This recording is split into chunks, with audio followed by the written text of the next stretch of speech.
যে মানুষটিকে আপনারা দেখছেন এই মানুষটি সুগারে আক্রান্ত।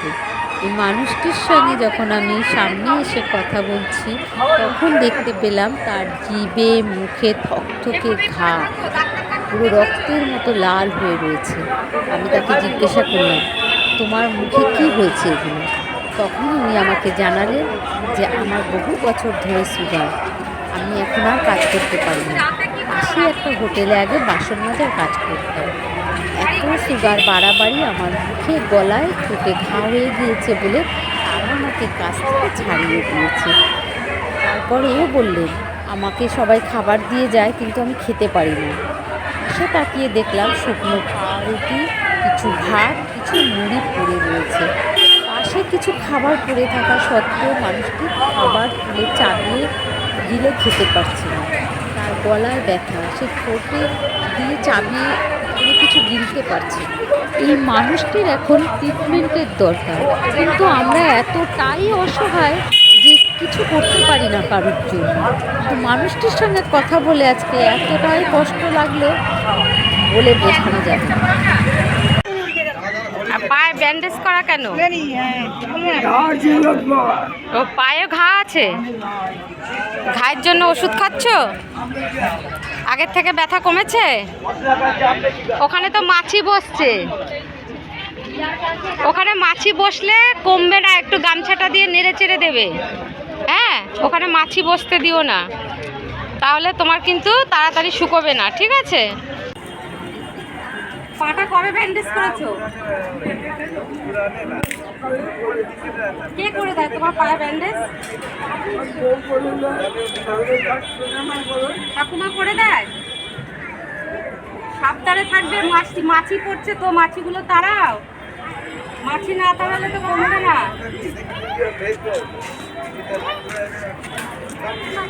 এটা রেখে দাও, রাতে খাবে। এখন তো খেয়েছি, একটা সাইডে রেখে দাও, রাতে খাবে। হ্যাঁ,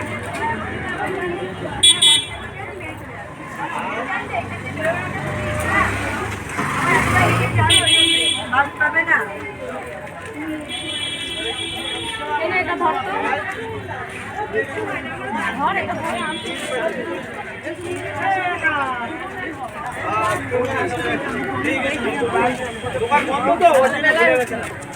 পার্লারে যাবো।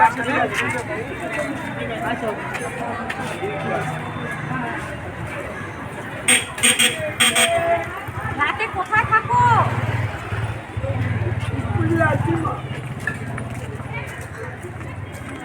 কাউকে দিয়ে দিও না, গায়ে দেবে। হ্যাঁ, শীতে গায়ে দেবে। হ্যাঁ বাবা, কাউকে দেবে না। হ্যাঁ, মারা তো এখন গিয়েছেন, মা যখন বেঁচে ছিলেন এখানে আসতেন তো। টিটাগড়ে আসতো, টিটাগড় থেকে এখান থেকে ঘুরতে আসতো। একবার চান করে ওটাই তেল মাখাচ্ছি, সেই সময় এসে হাজির হয়েছে। ও হ্যাঁ, মা আসতো।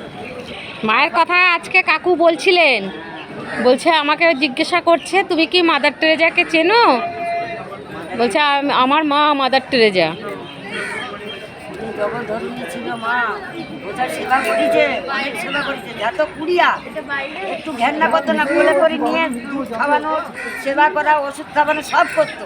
তবেই তো সে মাদার টেরেজা হতে পেরেছিল। তবে মা হওয়া, কিচ্ছু করতো না। সবাই তো মা হতে পারে না, না সবাই মা হতে পারে না। মা হবা অনেক জ্বালা, মা অনেক জ্বালা।